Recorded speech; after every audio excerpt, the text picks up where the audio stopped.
Bismillahirrahmanirrahim. Assalamualaikum warahmatullahi wabarakatuh. Perkenalkan, kami dari kelompok 3, jurusan Agroteknologi Fakultas Pertanian, Universitas Dayanu Iksanuddin Bau-Bau. Di sini kami akan melakukan prosesi wawancara kepada Bapak Syafarudin selaku Kepala Balai Penyuluhan Pertanian Batu Ambari. Baik, sebelum masuk ke prosesi wawancara, di sini saya akan memperkenalkan anggota kelompok saya. Di samping kanan bernama Sukma Kaimudin. Halo. Di samping kiri bernama Pinarti. Halo. Dan tidak lupa pula, saya perkenalkan kameramen kami yang bernama Elsabeth. Di sini kami melakukan prosesi wawancara untuk memenuhi tugas kami pada mata kuliah budidaya tanaman buah dan sayur.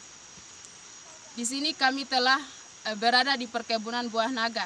Kita bisa lihat sama-sama.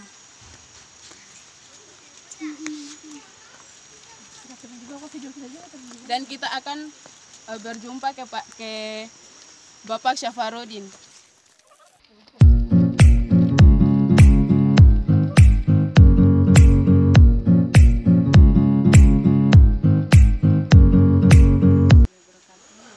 Pertama-tama saya mengucapkan terima kasih kepada Bapak Syafarudin SIP selaku Kepala Balai Penyuluhan Pertanian Batu Ambari yang berlokasi di Kelurahan Badia. Terima kasih kepada Bapak karena telah meluangkan waktunya untuk menjadi narasumber kami pada pagi hari ini. Di sini kami melakukan wawancara untuk memenuhi tugas kami pada mata kuliah budidaya tanaman buah dan sayur. Dan tugasnya itu mencari perkebunan buah. Dan kebetulan kami diarahkan oleh Pak Oti untuk ke Badia ini. Baik, kita masuk pada prosesi wawancara. Saya persilakan kepada Sukma dan Pinarti untuk melakukan wawancara. Baik, langsung saja ke pertanyaannya. Bagaimana proses pengolahan lahan dari awal sampai tahap pemanenan? Ya, terima kasih ya atas kunjungan dan mau belajar di sini tentang masalah buah-buahan, utamanya khususnya itu buah naga. Kalau kita berbicara mengenai sistem budidaya buah naga itu berarti kita mulai dari awal, dari persiapan lahan. Persiapan lahan itu berarti kita mengadakan penggalian lubang untuk buah naga. Jadi yang pertama-tama itu kita siapkan dulu lubangnya. Lubangnya itu kurang lebih 60 kali 80 cm atau 1 meter per satu lubang. Kemudian setelah lubang sudah siap, itu kita sudah mulai dari pembibitan. Pembibitan itu sekitar 3 minggu sudah bisa kita pindahkan. Lanjut, setelah itu baru kami naikkan tiangnya, kita tanam tiangnya. Setelah itu baru pemupukan. Jadi kita pupuk itu dalam satu tiang begini itu ada 1 karung berarti 25 kilo. Baru kita prosesnya kita baru menanam. Setelah menanam itu 10 hari kita sudah ada namanya pengikatan, kita ikat semacam begitu. Ya, kita ikat sehingga sampai di ban gitu. Kalau sudah 3 bulan berarti seluruh rangkaian yang kita tanam itu sudah sampai di ban. Begitu sampai di ban umur 3 bulan itu baru kita mulai potong. Namanya kita potong itu kenapa harus dipotong gitu. Mahasiswa harus tahu kenapa dipotong. Itu kita cari namanya sulur buah. Kalau kita tidak potong berarti sulur buahnya tidak ada. Berarti untuk pembuahan itu agak susah. Itu nanti setelah 6 bulan sulur buah itu sudah pada jadi, udah tua.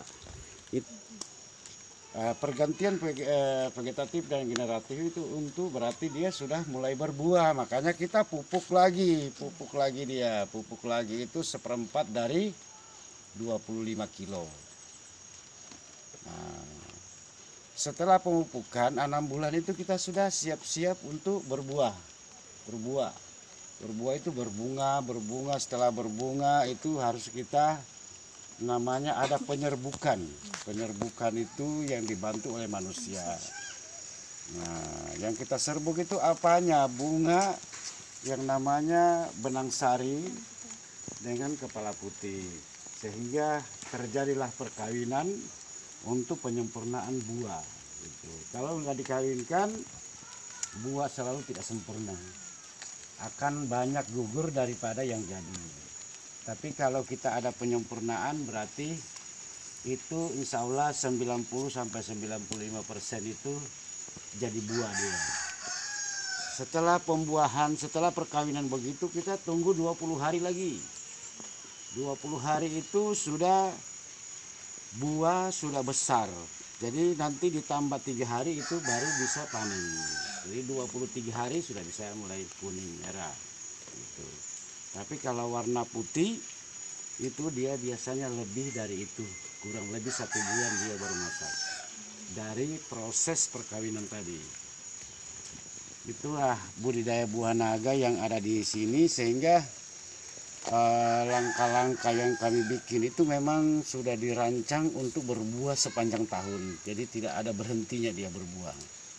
Itulah salah satu keanehan dari buah naga yang ada di Batu Malin. Jadi dimanapun juga tidak pernah dapat bahwa buah naga itu berbuah sepanjang tahun. Mungkin baru di sini. Untuk seluruh seluruh Indonesia mungkin ya, belum ada. Itu kita selalu lihat literatur di Jawa, di Sumatera itu belum ada. Jadi kita baru di Batu Mali karena kita memang ciptakan itu mulai dari pupuk organiknya. Kita sudah balik dengan tempat lain. Jadi mereka pakai 60-70, kita pakainya full gitu. Jadi kalau di sana mungkin dia pakai organiknya itu 30%, kita sudah pakai 70%, sehingga kita mendapatkan pada akhirnya fermentasi aplikasi terakhir itu buahnya itu 1 pohon begini sampai 52 biji. Sampai 52 biji setiap panen. Tapi tidak semua. Paling besar 52 biji, paling sedikit itu 16 biji. Jadi itulah kebolehan dari buah naga yang ada di sini. Mungkin masih ada pertanyaan lain. Selain itu mungkin pemasaran. Jarak tanam itu 3x3, ada yang 2,5 x 2,5. Karena di sini medannya itu batu, jadi kalau tanah toh ya berarti kita bisa sempurna lah 3 meter. Gitu.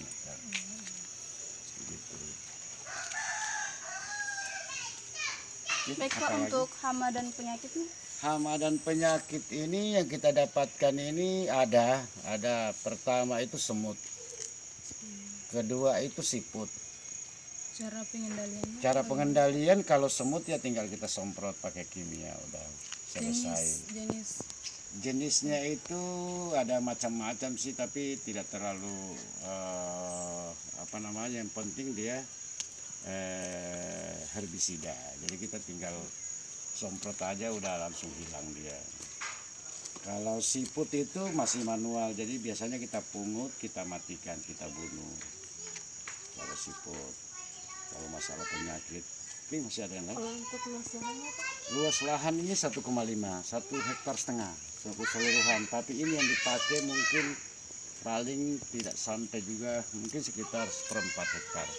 Kalau untuk jumlah pohon buah naga? Jumlah pohon buah naga itu 220 keseluruhan. 223 karena ada tambahan 3. Itu yang warna kuning golden. Bibitnya ini dari mana? Ya, bibitnya itu pertama kali itu ambil dari teman itu di Wonco, di Balai Pertanian Bungi. Itu pertama kali. Jadi kita coba cuman 20 pohon, 20 tiang, berarti 20 tiang kali 4 itu aja. Jadi steknya itu begitu. karena satu pohon begini ada 4 stek. Jadi kalau kali 20 tiang kali 4. Untuk jenis varietasnya ini Pak, yang dari merah, putih sama golden, yang untuk bibit yang paling bagusnya yang mana? Iya, jelas putih golden itu varietas terbaru dan itu mahal.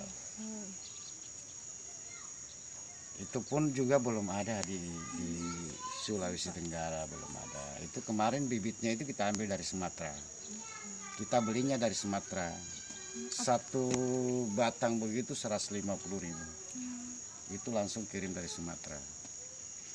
Hanya kita sekarang lagi budidayakan, perbanyakan. Kalau insya Allah awal tahun ke depan, insya Allah sudah mulai banyak. Kalau untuk perlakuannya Pak sama dengan yang Perlakuannya sama. Yang jelasnya pupuk organiknya full. penyiramannya Pak? Kalau penyiramannya kalau musim timur begini hampir tidak pernah disiram. Frekuensi penyiramannya kurang. Iya, karena kalau disiram ada hujan. Kalau musim kemarau itu Kecuali musim kemarau minimal seminggu sekali. pada saat pagi atau Sore. Karena kalau pagi prosesnya itu matahari, kemudian kalau sore itu akan menguap pada saat malam. Nanti malam itu ada embun. Kalau untuk pemberian pupuknya Pak, waktu yang tepat itu pagi, sore? Biasanya sore.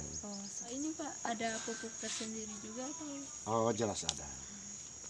Pupuknya itu 3 macam. Bagaimana cara untuk buahnya itu kenyal dan manis, ya berarti harus dikasih K-nya kan, Iya. kalsiumnya kan.